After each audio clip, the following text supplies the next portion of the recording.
Estimados colegas, me presento, yo soy la doctora Giovanna Rodríguez, me desempeño en la unidad coronaria del Hospital Padilla, soy académica de la residencia del Instituto Tucumán de Enfermedades del Corazón y trabajo en el Sanatorio Sarmiento. El tema que voy a presentar es actualización en la insuficiencia cardíaca. Antes de iniciar, quisiera recordarles que la enfermedad cardiovascular representa la principal causa de muerte en Argentina. Es así que en las estadísticas del Ministerio de Salud del 2011, la insuficiencia cardíaca superó a la cardiopatía isquémica, a la enfermedad cerebrovascular y a la hipertensión arterial.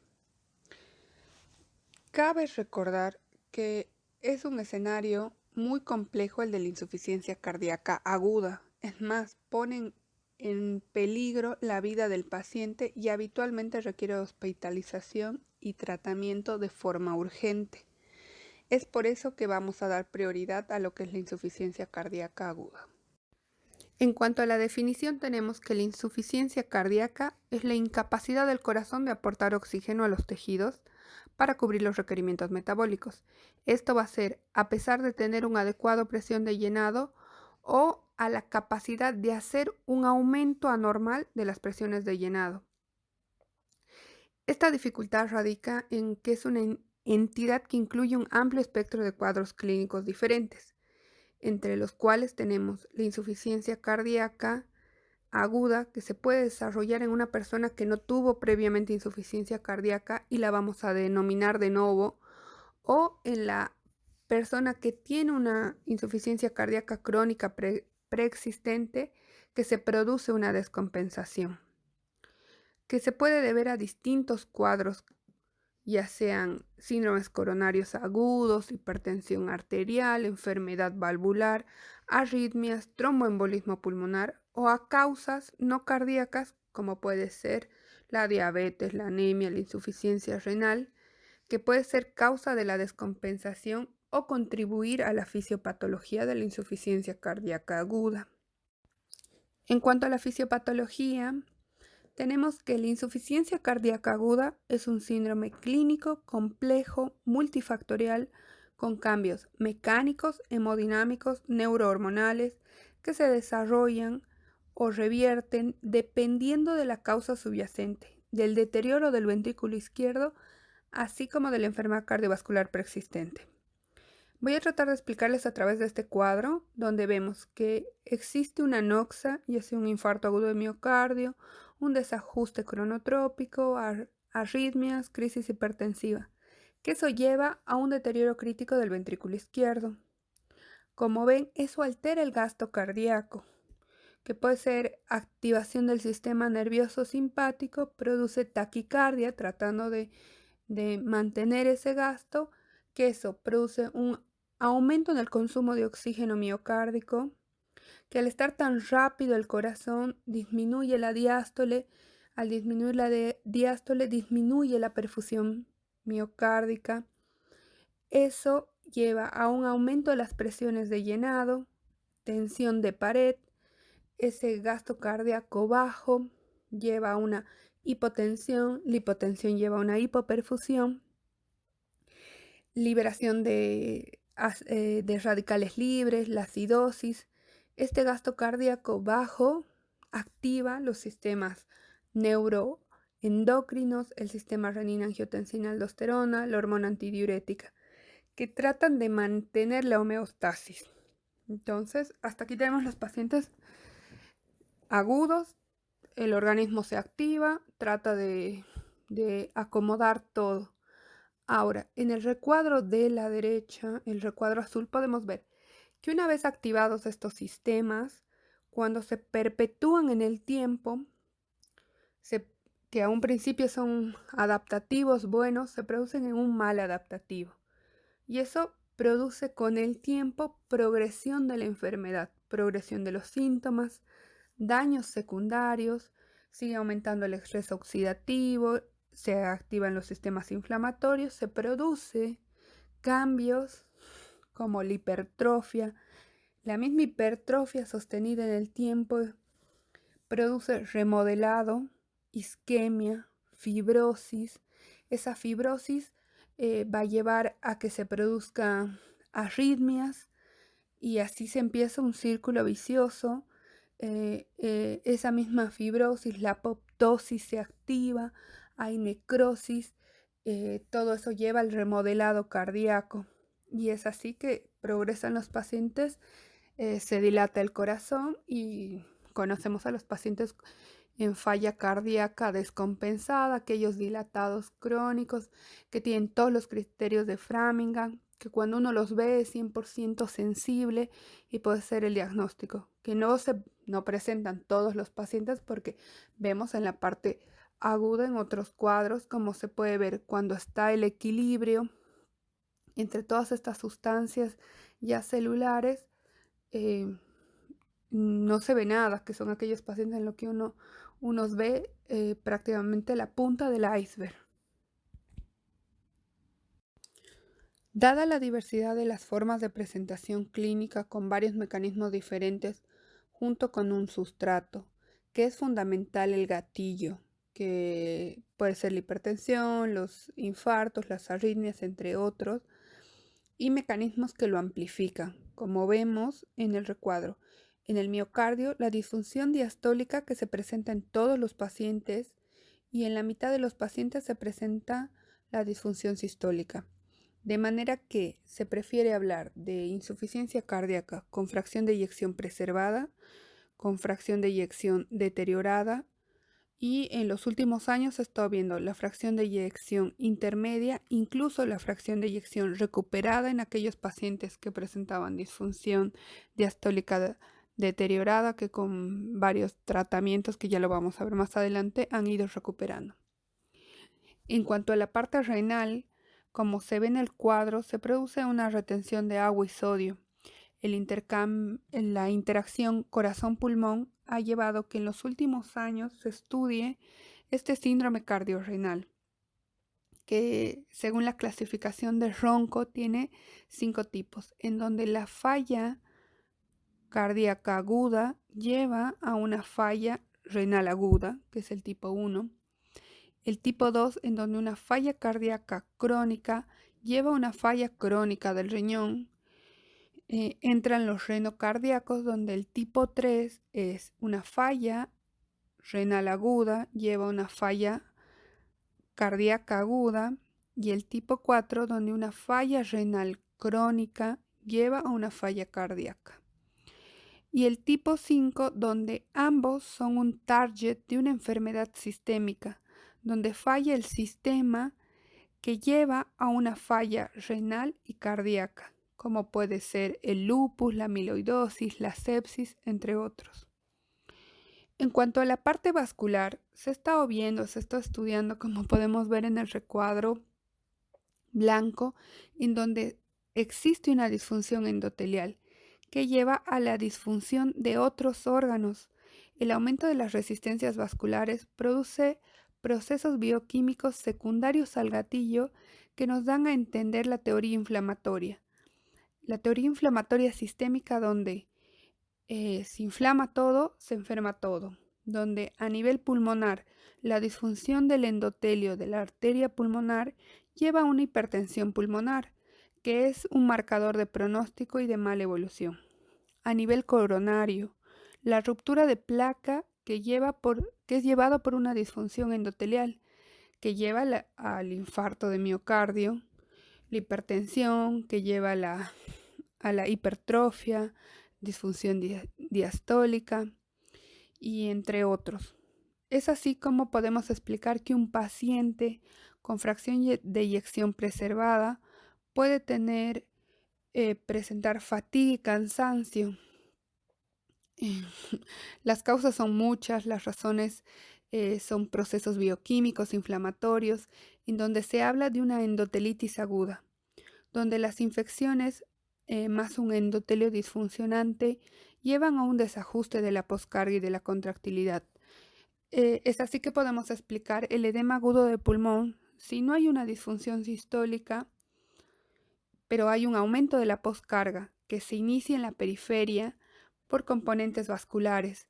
el aumento de las resistencias vasculares sistémicas, que hacen ese desacople ventrículo arterial, que hace que caiga el gasto cardíaco, y posteriormente la activación neuroendocrina, como ya lo hemos estudiado anteriormente.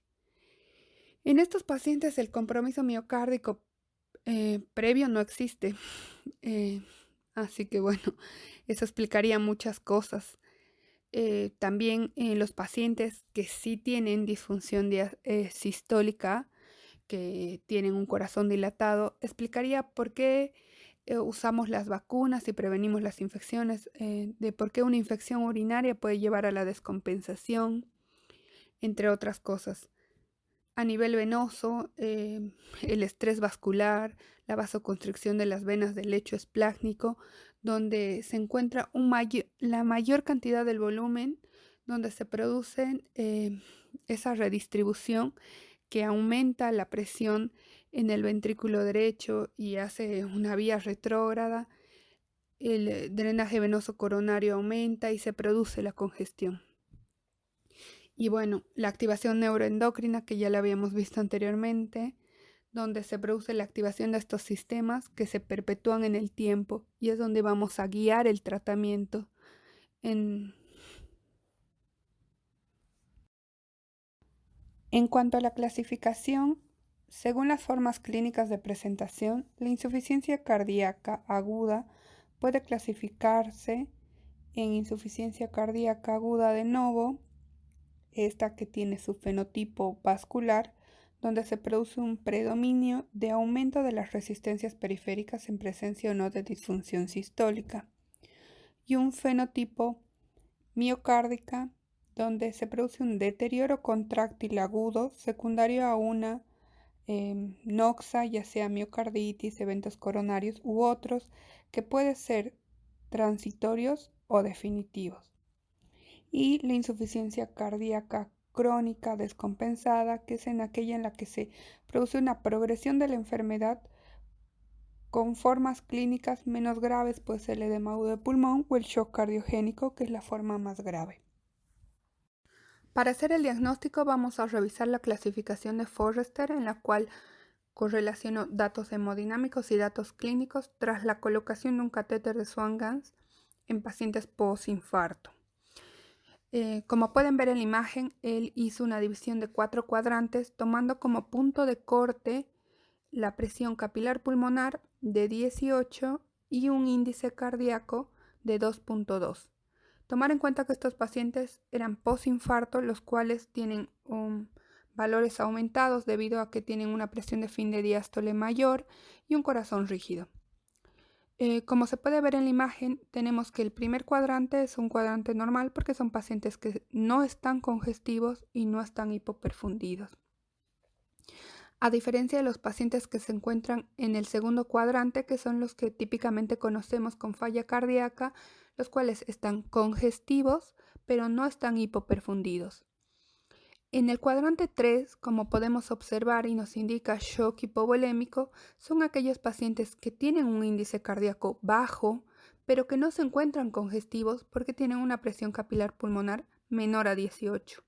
Es así en aquellos pacientes en los cuales se encontraban en falla de ventrículo derecho, los cuales no están congestivos, pero sí están hipoperfundidos.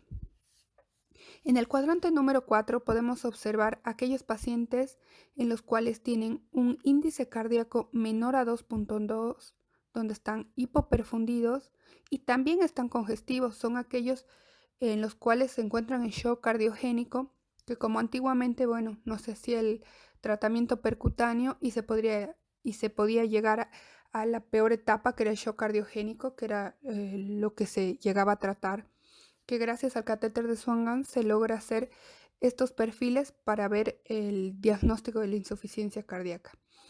Es así que ahora ya no se utiliza tanta invasión y utilizamos los perfiles clínicos a la par del paciente, en la cama del paciente, que lo vamos a ver en el siguiente cuadro.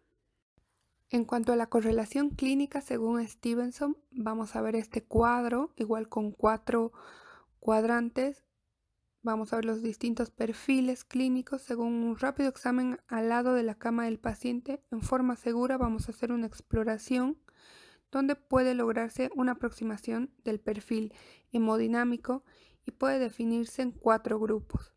Esto según los signos y síntomas de hipoperfusión periférica, ya sea tibio o frío, y de congestión seco y húmedo, dándose así el grupo A, que va a estar tibio y seco, el grupo B, tibio y húmedo, el grupo L, que va a ser frío, seco, y el grupo C, que va a ser frío y húmedo.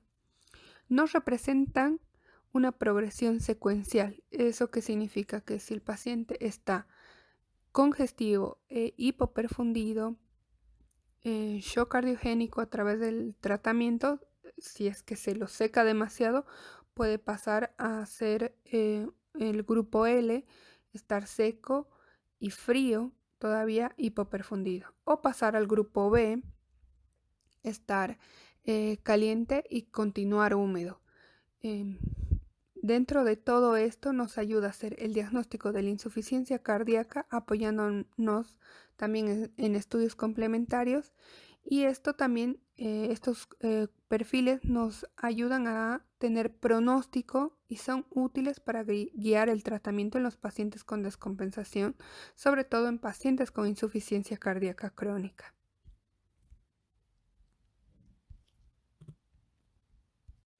Es así que con los perfiles clínicos, viendo los signos y síntomas, debemos hacer un diagnóstico precoz, así para un tratamiento oportuno, sobre todo en los pacientes con síndrome coronario agudo, y descartar causas alternativas, sobre todo infecciones pulmonares, anemia grave, insuficiencia renal aguda.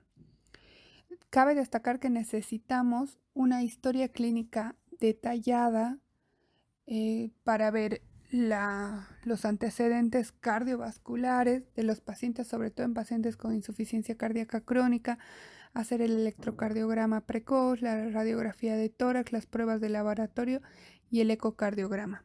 Como vemos en el cuadro, en el cual la insuficiencia cardíaca aguda nos muestra que cada minuto es importante. Por eso están las estrategias, el tiempo, y en el cual vemos que va de leve a moderada, que pasa a una insuficiencia respiratoria. Bueno, ver para hacer el tratamiento, ya sea si es hipoxémico, el oxígeno, si está distresado, ver si requiere intubación o el uso de BNI, y entre esas estrategias de traslado precozmente. Las pruebas diagnósticas, como las va mencionando, el electrocardiograma, la radiografía de tórax.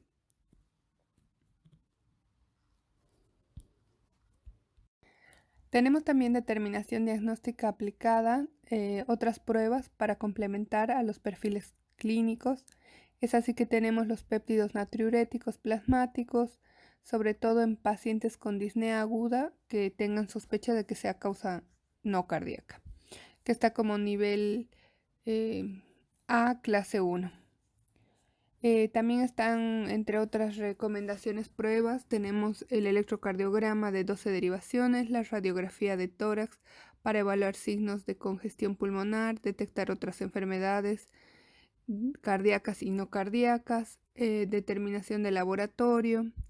Tenemos la función renal, el ionograma, la función hepática, la función tiroidea, el hemograma y la glucosa, que están como clase 1 nivel de evidencia C. También se recomienda hacer una ecocardiografía inmediata en pacientes que estén inestables en las primeras 48 horas, sobre todo cuando se desconoce la función cardíaca o cuando se sospecha que ha habido un cambio sobre la prueba realizada anteriormente, eso en pacientes con insuficiencia cardíaca crónica. Vamos a hablar un poco sobre los biomarcadores. En estos tenemos los péptidos natriuréticos, el BNP y el proBNP. Como bien sabemos, son hormonas contrarreguladoras de los efectos pleiotrópicos y se sintetizan en el miocardio ventricular en respuesta a incremento del volumen o presión. Estos nos van a ayudar a establecer un diagnóstico inicial en pacientes que requieran pruebas cardíacas adicionales. Los pacientes con concentraciones inferiores al ya descrito en la diapositiva nos ayuda a excluir una disfunción cardíaca importante. Los pacientes con concentraciones plasmáticas de péptidos natriuréticos normales probablemente no tengan insuficiencia cardíaca, pero en los umbrales mencionados los valores predictivos negativos son muy similares a los altos, y tanto en agudos como en no agudos, pero los valores predictivos positivos son más bajos en no agudos que en agudos. Es así, por lo tanto, que el uso de los péptidos natriuréticos se recomienda para descartar la insuficiencia cardíaca, pero no para establecer el diagnóstico. En cuanto a la elevación de los péptidos natriuréticos, produce un montón de numerosas causas cardiovasculares como no cardiovasculares, que puede a su vez dar el diagnóstico de insuficiencia cardíaca o entre otros, entre ellos fibrilación auricular, la edad avanzada, la insuficiencia renal, son los factores más importantes que impiden la interpretación de las determinaciones de los péptidos natriuréticos. Por otra parte, los péptidos natriuréticos pueden ser desproporcionadamente bajos en pacientes obesos, así que sería algo a tomar en cuenta. Vamos a guiar el tratamiento de los pacientes con insuficiencia cardíaca aguda según los perfiles clínicos a través de este cuadro de la Sociedad Española de Cardiología. Vemos que los pacientes con insuficiencia cardíaca aguda, nos hacemos la pregunta, la evaluación al pie de la cama del paciente. Con los perfiles clínicos hacemos, ¿hay congestión? Si la respuesta es sí y el paciente está húmedo, que en el 95% de los casos se encuentra congestivo, nos hacemos la pregunta, ¿la perfusión periférica es adecuada? Si la respuesta es sí, el paciente es húmedo y caliente, la presión arterial sistólica típicamente está elevada o normal, y según eso vemos el tipo vascular, donde la redistribución de flujo es predominante y la hipertensión también, vamos a tratarlos con vasodilatadores y diuréticos. Si el tipo es cardíaco, la acumulación de fluidos, que también es predominante y hay mayor congestión, el tratamiento va a ser diuréticos en primera línea, vasodilatadores y utilizar el ultrafiltrado si el paciente tiene resistencia al diurético. Si la perfusión periférica no es adecuada, el paciente se encuentra húmedo y frío y el tratamiento va a ser según la presión sistólica. Si la presión arterial sistólica es menor de 90, el tratamiento va a ser inotrópicos. Vamos a considerar el uso de vasopresores en caso de refractariedad, el uso de diuréticos cuando se corrija la perfusión, y vamos a considerar la asistencia mecánica circulatoria si el paciente no responde al tratamiento farmacológico. Si la presión arterial sistólica es mayor a 90, vamos a hacer el tratamiento con vasodilatadores, diuréticos, y vamos a considerar el uso de inotrópicos en caso refractario. Si volvemos al recuadro y hacemos la pregunta, ¿hay congestión? Y si la respuesta es no, que es en el 5% de los pacientes, este paciente se encuentra seco, vamos a preguntar, ¿la perfusión periférica es adecuada? Si la respuesta es sí, el paciente está seco y caliente, la perfusión es adecuada o compensada, el ajuste del tratamiento vía oral que el paciente viene tomando. Si la respuesta a la perfusión periférica adecuada es no y el paciente está seco y frío, hipoperfundido, hipovolémico, vamos a considerar una carga de fluidos y vamos a valorar el uso de inotrópicos. Continuando con el tratamiento, vamos a ver los vasodilatadores. Estos tienen la acción de reducir la precarga, la poscarga o ambos, eso mediante la dilatación ya sea arterial o venosa, según el fármaco que utilicemos, y eso va a disminuir la presión de llenado del ventrículo izquierdo. va a aumentar el volumen de eyección y va a mejorar el aporte de oxígeno. Vamos a ver la nitroglicerina. Si bien es un nitrato orgánico que ejerce su acción mediante la vasodilatación del músculo liso, eso por acción del óxido nítrico reduce la presión de llenado cardíaca, aumenta el gasto cardíaco y eso va a ser dosis dependiente. A dosis más altas va a haber una resolución inmediata de los síntomas con disminución de la congestión pulmonar y menor necesidad de ventilación mecánica. Las guías, ya sea europeas y americanas, recomiendan usar en pacientes con insuficiencia cardíaca junto con los diuréticos.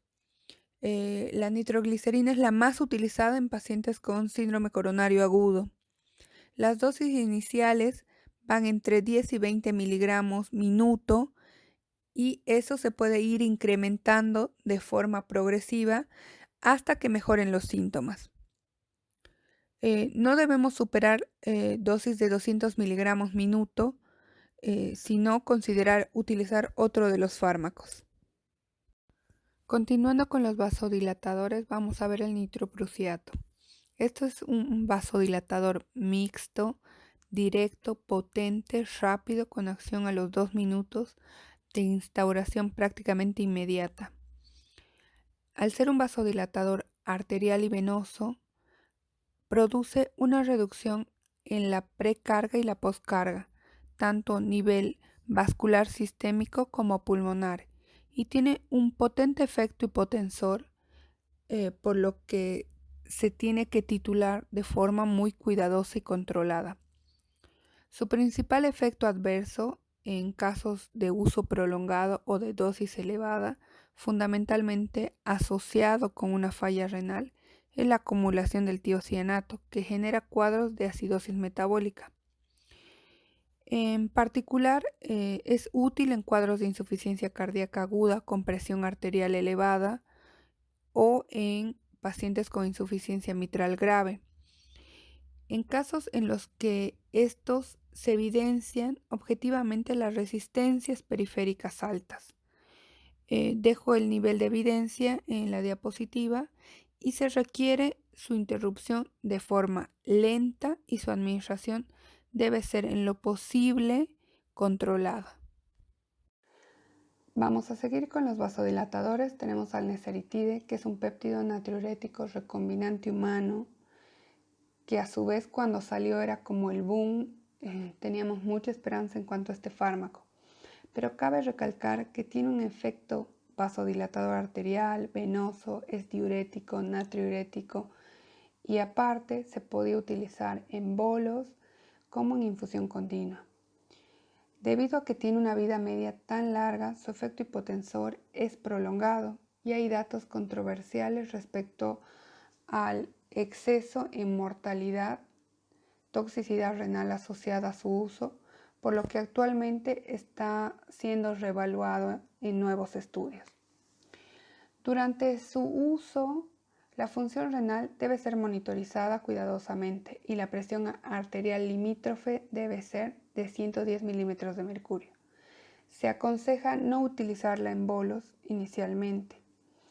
Y también cabe recalcar que recomendaciones prácticas sobre este vasodilatador deben considerarse principalmente en tratamiento de insuficiencia cardíaca aguda, secundaria o asociada con hipertensión arterial. Es conveniente su asociación con diuréticos, con lo que se potencia su efecto y disminuiría la posibilidad de efectos adversos. También cabe recalcar que su evidencia de mortalidad, repito, y toxicidad renal es alta, así que debe ser muy bien monitorizado. Se debe evitar cuidadosamente la hipotensión y controlar la función renal debido a eso. Sus indicaciones y dosis las dejo ahí en la diapositiva. Tomaba en cuenta el estudio Asen-Have, en el cual vio mortalidad y reinternación a 30 días, en lo cual no demostró ser superior. La serelaxina, que es uno de los vasodilatadores más nuevos, es una forma recombinante de la relaxina humana 2. Es una hormona vasodilatadora que constituye a las adaptaciones cardiovasculares y renales durante el embarazo.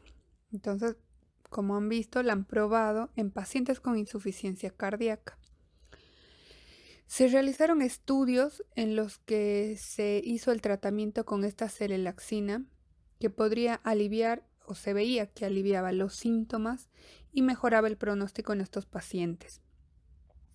Varios ensayos multicéntricos, doble ciego, controlados versus placebo, se incluyeron pacientes que estaban hospitalizados, ya sea con insuficiencia cardíaca, que tenían disnea, que estaban congestivos, con placa de rayos X que estaba comprometida, y vieron que las concentraciones plasmáticas se elevaban de los péptidos natriuréticos, sobre todo en pacientes que hacían insuficiencia renal, ya sea leve o moderada, y una presión arterial sistólica que más o menos tenían entre 120 y 125.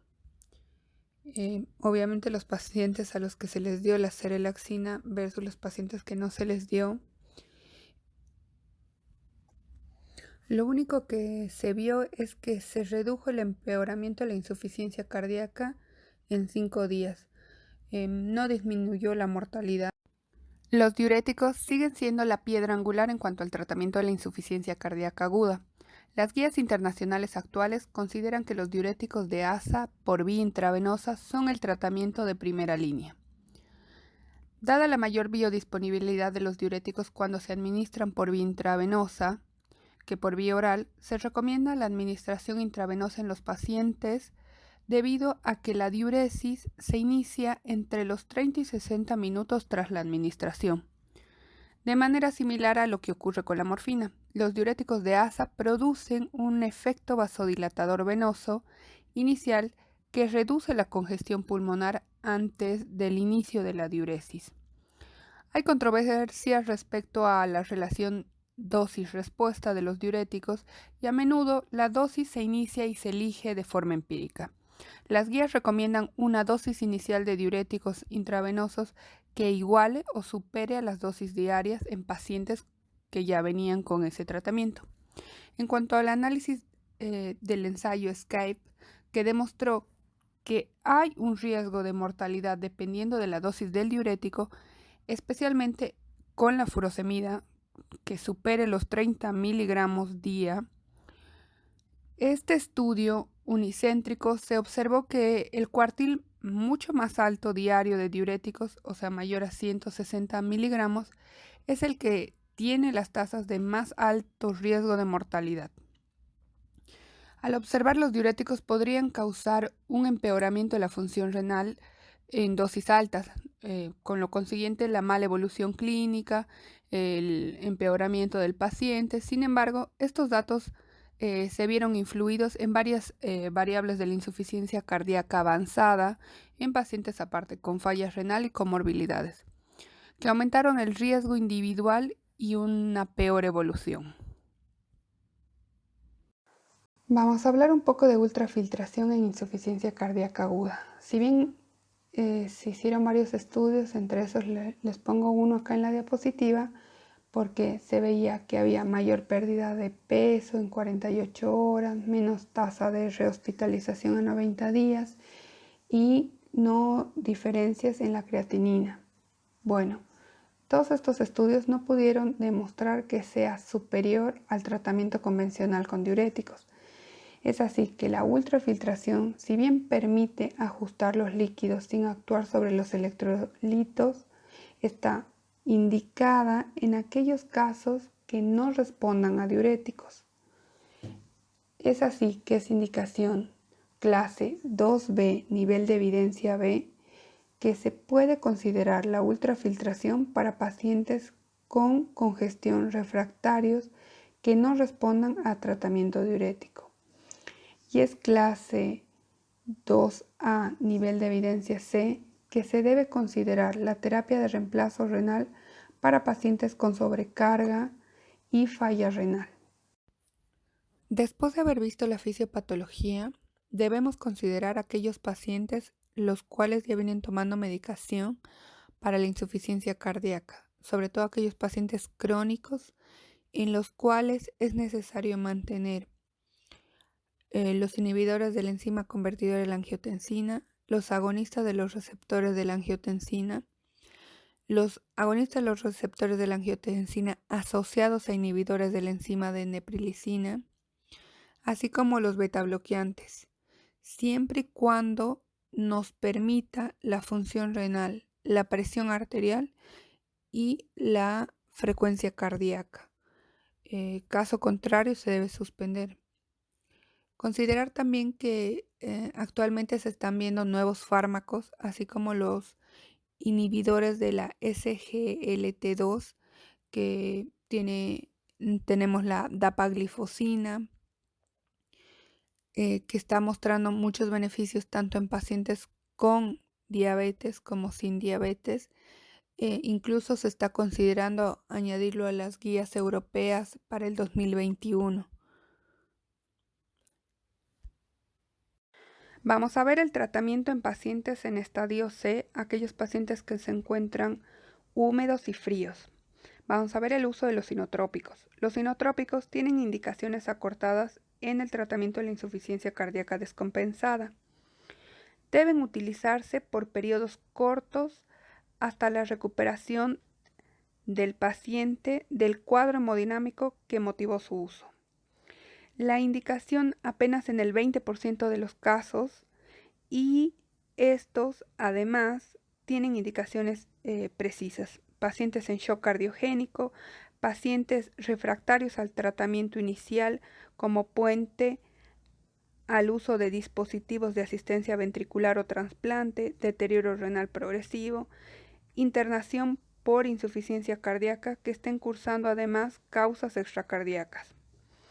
En ocasiones su utilización permite también el uso asociado de vasodilatadores, debido a que incrementan su efectividad y disminuyen el tiempo de su uso. Si bien pueden revertir el cuadro hemodinámico que motivó a su utilización, al mejorar clínicamente el paciente, cabe recalcar que estos agentes pueden acelerar o incrementar el mecanismo progresivo del daño miocárdico. Esto al promover la aparición de arritmias supraventriculares y ventriculares que causarían en definitiva un aumento de la comorbilidad a corto y mediano plazo. Es por eso que vamos a ver en las próximas diapositivas uno a uno. En cuanto a los fármacos inotrópicos, como los agonistas beta-adrenérgicos, los más utilizados tenemos la dopamina y la dobutamina. Vamos a hablar más que todo sobre la dobutamina y los efectos que tiene, debido a que la dobutamina tiene efectos inotrópicos y vasodilatadores que favorecen en estos pacientes. Tiene menor efectos adversos en cuanto a la disfunción renal que los otros fármacos, que los vamos a ir viendo más adelante. Y recalcar que si bien durante años se ha estado estudiando y comparando con el levosimendan, todavía no ha sido superado y se sigue utilizando, además de que es una droga barata y accesible. Continuando con los inotrópicos, vamos a ver los fármacos inhibidores de la fosfodiesterasa 3. Entre estos tenemos la milrinona, la amrinona y la enoximona. Estos fármacos aumentan la concentración intracelular de AMP cíclico y de calcio para mejorar así la contractilidad cardíaca. Para que entiendan un poco el mecanismo, vamos a ver la imagen a la derecha en la cual se ve que no se degrada el AMP cíclico y de esta forma va a favorecer el aumento de la proteína quinasa A, lo cual va a activar, que se encuentra, como se puede ver en la imagen, cerca del retículo sarcoplásmico, para así generar los mecanismos sin necesidad del calcio extracelular. No vamos a tener la entrada de calcio extracelular, por lo que vamos a inhibir a la fosforilación de la fosfolamba y de esta forma vamos a favorecer a la recaptación de calcio por el retículo sarcoplásmico, disminuyendo así el calcio diastólico y favoreciendo así la relajación.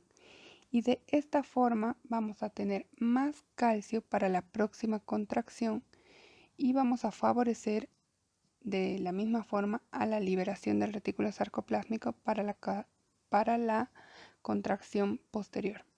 Esto así va a favorecer a la acción de la actina, la miosina, la troponina, tropomiosina C y el calcio, haciendo que sea una unión más fuerte, favoreciendo así al calcio sistólico que se va a aumentar y va a aumentar la fuerza de contracción. Si bien la fosfodiesterasa 3 se encuentra en el retículo, cerca del retículo sarcoplásmico, también se encuentra en el músculo liso vascular, por lo que también se considera un vasodilatador. Es en realidad un vasodilatador potente. ¿Por qué? Porque activa la proteinquinasa G en el músculo liso vascular. Por eso se conoce como un inodilatador. Pero también se encuentra la fosfodiesterasa 3 en las plaquetas, por lo cual tenemos que tener cuidado de que estos pacientes no hagan plaquetopenia. Algo que se ve a diferencia de los otros fármacos es que este fármaco tiene un efecto inotrópico porque aumenta la sístole, lucitrópico porque actúa mejorando la diástole, cronotrópico aumentando la frecuencia, eso va a hacer que incremente el gasto cardíaco y aparte es un inodilatador positivo. ¿Por qué? Porque al producir la vasodilatación reduce la precarga porque actúa a nivel de la arteria pulmonar y actúa reduciendo la presión capilar pulmonar. Por lo que en estos pacientes, en lo particular, si lo tenemos con un catéter de Swan-Ganz, tenemos que más o menos tenerlos entre un parámetro de 15 milímetros de mercurio. A diferencia de los otros fármacos, al no utilizarse los receptores beta 1, lo cual da lugar a que sí se pueda asociar con un beta bloqueante. No produce fenómenos de regulación a las bajas dosis, por lo que no crea tolerancia y se produce sinergismo inotrópico cuando se combina con otros fármacos adrenérgicos. Siguiendo con el recuadro, yo les dejo ahí las dosis del fármaco y para el uso vamos a ver el estudio Optimize-CHEF 29 en el cual se estudió la administración a pacientes con insuficiencia cardíaca crónica reagudizada frente a placebo. La verdad es que no se hallaron diferencias en el número de días de hospitalización, en la mortalidad intrahospitalaria, eso a 60 días. El grupo del milrinona presentó más hipotensión, más arritmias auriculares, por lo que no se respalda su uso en la reagudización de insuficiencia cardíaca. Continuando con los inotrópicos, vamos a ver al levosimedan, que es uno de los inotrópicos más nuevos, es un inodilatador, que es un sensibilizador del calcio. Su acción va a ser potenciar la contracción miocárdica al aumentar la afinidad de la troponina C con el calcio. Esto sin elevar las concentraciones intracelulares de calcio. No causa vasoconstricción, ya que no aumenta las concentraciones ni de adrenalina ni de noradrenalina y mejora el gasto cardíaco y el volumen de eyección. Esto a través de la vasodilatación tanto periférica como pulmonar, reduciendo así la presión capilar pulmonar. Esto a través de la apertura de los canales de potasio ATPasa sensibles. Debemos recordar que sus efectos hemodinámicos pueden perdurar alrededor de 10 días. Su principal efecto adverso es la hipotensión y las proarritmias, por lo que se emplea combinado con un vasopresor. Este fármaco, al no tener efecto en los receptores beta, puede ser usado de forma concomitante con los beta bloqueantes. Normalmente se utiliza en infusión, pero desde el 2013 se han estado haciendo muchos ensayos clínicos en los cuales se está probando los pulsos con levosimedan, que han estado dando buenos beneficios ya que no requiere quedar internado el paciente, el tiempo de acción del levosimendan perdura los 10 días, se han visto buenos beneficios, así que aparte se ha visto disminución tanto en la concentración del BNP como la estabilidad del sistema neurohormonal.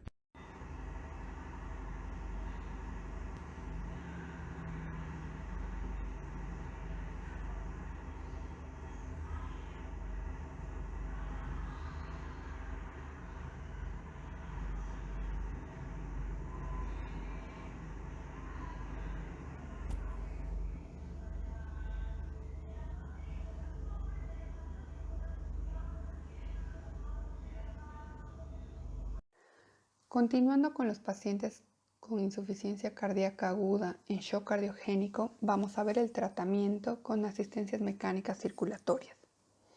Es así que se puede emplear sistemas de asistencia mecánica a corto plazo, como son los dispositivos percutáneos de asistencia cardíaca, dispositivos de soporte vital extracorpóreo y oxigenador extracorpóreo de membrana, conocido como ECMO. Esto para mantener estables a los pacientes con insuficiencia cardíaca ventricular o biventricular, hasta que se recupere la función cardíaca o de otros órganos.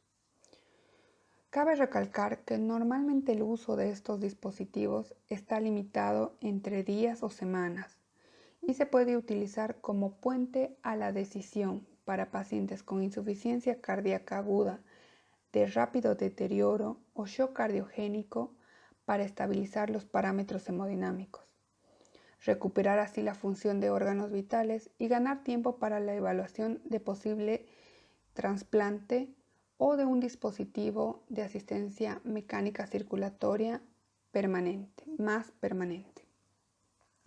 La evidencia sobre los beneficios de las asistencias mecánicas circulatorias percutáneas temporales en pacientes que no responden al tratamiento estándar, incluidos los sinotrópicos, es escasa.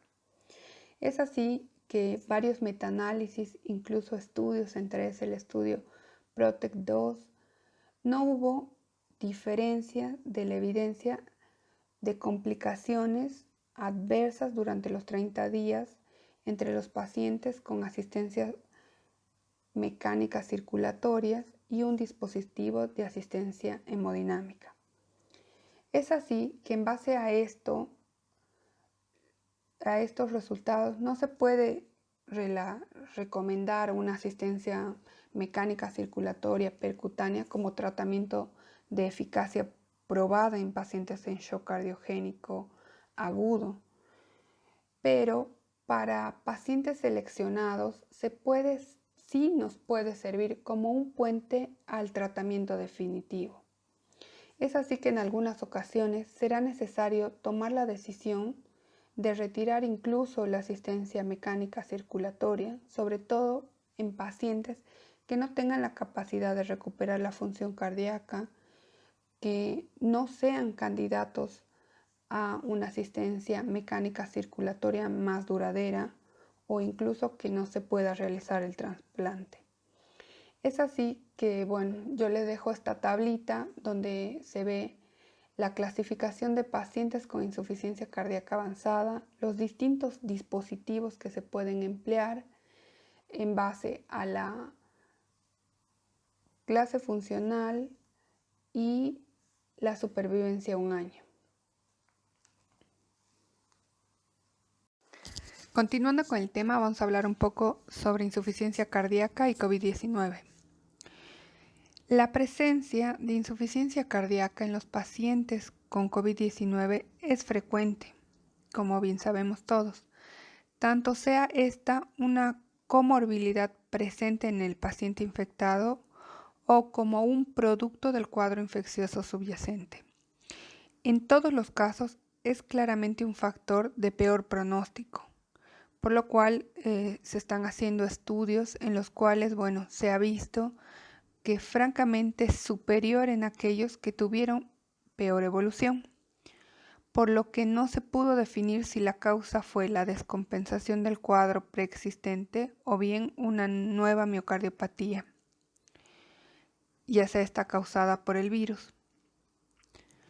De modo que Meehan y Cole demostraron en un corte de pacientes tanto de Asia, Europa y Estados Unidos un incremento del riesgo de muerte intrahospitalario en aquellos que presentaban insuficiencia cardíaca versus aquellos que no presentaron. Sin duda, el síndrome de la insuficiencia cardíaca crónica actúa como un sustrato ideal para definir una población de peor evolución. ¿Debido a qué? A que esta tormenta perfecta se asocia a una expresión del ECA2, actividad inflamatoria crónica, aparte progresión de la enfermedad, disfunción endotelial y un estado protrombótico crónico. Todas estas condiciones que ya existen en un paciente con insuficiencia cardíaca se ven con mayor agresividad debido al virus del SARS-CoV-2. Es por eso que cualquier causa de descompensación hace que éste tenga peor evolución. Por eso,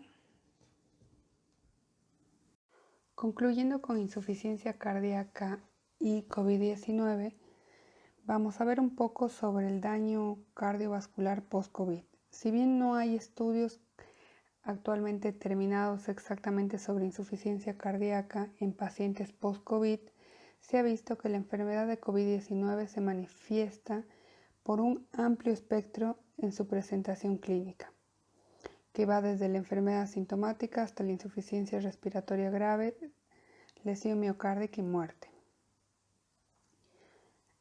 También las medidas que más se han utilizado en estos pacientes en la etapa aguda han tenido manifestaciones posteriores como tener dolor de pecho, falta de aire, falla cardíaca, arritmias y mayor incidencia de tromboembolismo venoso.